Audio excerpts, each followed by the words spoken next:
ریلیاں ساڑیاں ہون تے نہ کسی اور دے نال وکھایا جاوے.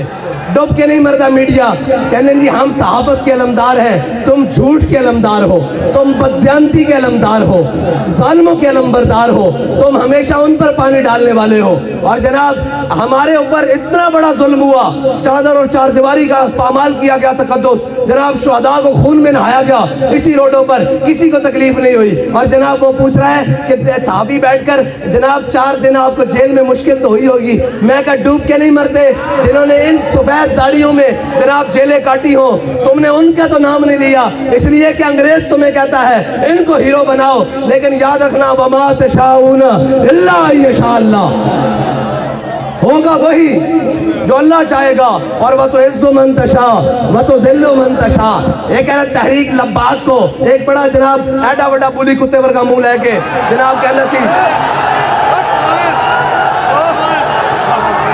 جناب ہم نے تحریک لبیک کو فلاں عنایت شاہ کو چارج کر دیا ہے, جناب ادھر تھانے میں مندرہ تھانے میں روات تھانے میں شاہ صاحب کو چارج کر دیا ہے شادمان تھانے میں, اور جناب امیر المجاہدین کو نور اللہ مرکزہ فلاں تھانے میں چارج کر دیا ہے. میں کہا جھلیا 4 دن نہیں کڑیا تو تے رو پیا آ کے تے او بھی سن اے جی ٹھٹر دیا راتاں اور سارے ظلم برداشت کر کے کیا کہ لبے بام بھی پکارا سرے دار بھی صدا دی. انہوں کو پوچھا جی باہر جا کے تسی پھر ناموس رسالت تقریر کرو گے؟ آپ نے فرمایا اگر یا رسول اللہ پر حضور کی ناموس پر پہرا دینا جرم ہے تو یہ جرم ہم ہر بار کریں گے, سرے بازار کریں گے اور وقت آیا سرے دار کریں گے.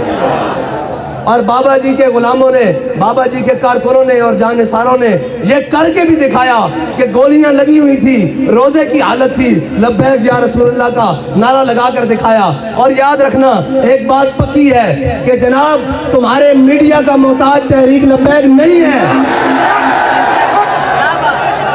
اسی یہ چاہنے ہیں تسی سانو نہ بکھاؤ, پتہ تاں لگے جدو پارلیمنٹ دے دروازے تے دسے رہی ہوئے تحریک کہ باہر نکلو حضور دا دین باہر کھڑیا.